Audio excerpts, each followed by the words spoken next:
तो दोस्तों आज हम पढ़ने वाले हैं class 9th economic chapter number 2 जिसका नाम है पीपल एज रिसोर्स। जो हमारी कंट्री है वो दुनिया की दूसरी सबसे ज़्यादा पॉपुलेशन वाली कंट्री है।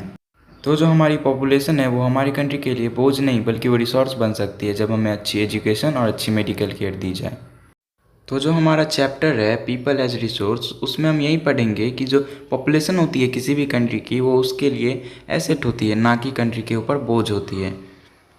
तो जो हमारा चैप्टर है उसकी शुरुआत होती है ह्यूमन कैपिटल से। तो ये ह्यूमन कैपिटल क्या होती है? तो ह्यूमन कैपिटल का मतलब होता है the people who have knowledge and skills to do some productive work, such people are called human capital. मतलब ऐसे लोग जिनके पास अच्छी नॉलेज होती है और स्किल्स होती है कोई भी प्रोडक्टिव काम करने के लिए, ऐसे लोगों को कहते हैं हम ह्यूमन कैपिटल। तो भाई ये तो बताओ कि ह्यूमन कैपिटल बनती कैसे है? तो ह्यूमन कैपिटल को जनरेट करने के लिए दो चीज़ों की ज़रूरत पड़ती है, पहली एजुकेशन और दूसरी है हेल्थ। अब यार आप खुद ही सोचो, किसी को अगर अच्छी एजुकेशन और अच्छी मेडिकल केयर मिलेगी तभी तो वो अपने लाइफ में प्रोग्रेस कर पाएगा। वहीं दूसरी ओर उसे अच्छी मेडिकल केयर और एजुकेशन नहीं मिली तो क्या वे अपनी लाइफ में आगे बढ़ पाएगा? नहीं ना। तो हमें अगर नॉर्मल ह्यूमन रिसोर्स को ह्यूमन कैपिटल में बदलना है तो उसके लिए हमें अच्छी एजुकेशन और अच्छी हेल्थ केयर प्रोवाइड करानी होती है।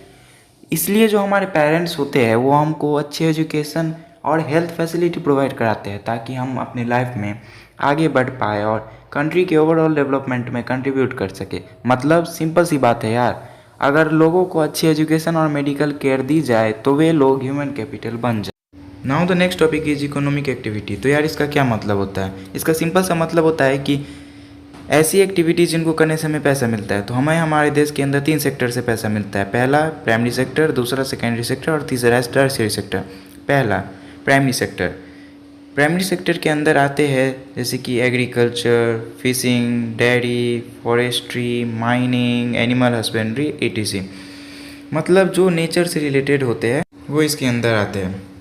सेकेंड है सेकेंडरी सेक्टर। इसमें मैन्युफैक्चरिंग से रिलेटेड काम होते हैं जैसे कॉटन से कपड़े बनाना, शुगर कैन से गुड़ बनाना, इसके अलावा कार मैन्युफैक्चरिंग, पेपर मैन्युफैक्चरिंग, ये सब इसमें आते हैं। थर्ड है टर्शियरी सेक्टर। इसको हम सर्विस सेक्टर भी कहते हैं जैसे कि schools, hospitals, bank, tourism, transport, restaurant, ये सब टर्शियरी सेक्टर के अंदर आते हैं। अब ये जो इकोनॉमिक एक्टिविटी है उनको एक और तरीके से बांटा गया है, वो है मार्केट एक्टिविटीज़ और non market activities. Market activities वो होती है जिन्हें करने से हमें पैसा मिलता है और नॉन मार्केट एक्टिविटीज़ वो होती है जिन्हें करने से हमें कोई पैसा नहीं मिलता। जैसे कि कई सारे फार्मर्स होते हैं वो अपनी फसल खुद के ज़रूरत के लिए उगाते हैं, अपने खाने पीने के लिए। अब दोस्तों हमारे कंट्री के अंदर एक मेजर प्रॉब्लम है जो कि कई सालों से चली आ रही है और आज भी हमें अपने कंट्री के अंदर देखने को मिलती है। वो प्रॉब्लम है division of labour between main and women. तो आपने देखा होगा कि जो हमारी कंट्री है उसके अंदर ऐसा होता है जो घर के कामकाज होते हैं उन्हें महिलाओं को करनी पड़ती है और जो घर से बाहर जाकर पैसा कमाने का काम करते हैं वो पुरुष करते हैं।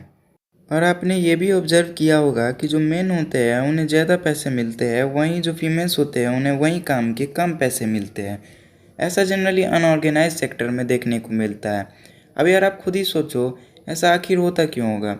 तो ऐसा इसलिए होता है क्योंकि जो फीमेल्स होती है उन्हें जनरली कम पढ़ाया जाता है, जिसके कारण उनकी स्किल्स भी उतनी अच्छी नहीं हो पाती और इन्हीं दो रीजंस के कारण उनकी इनकम भी कम रह जाती है।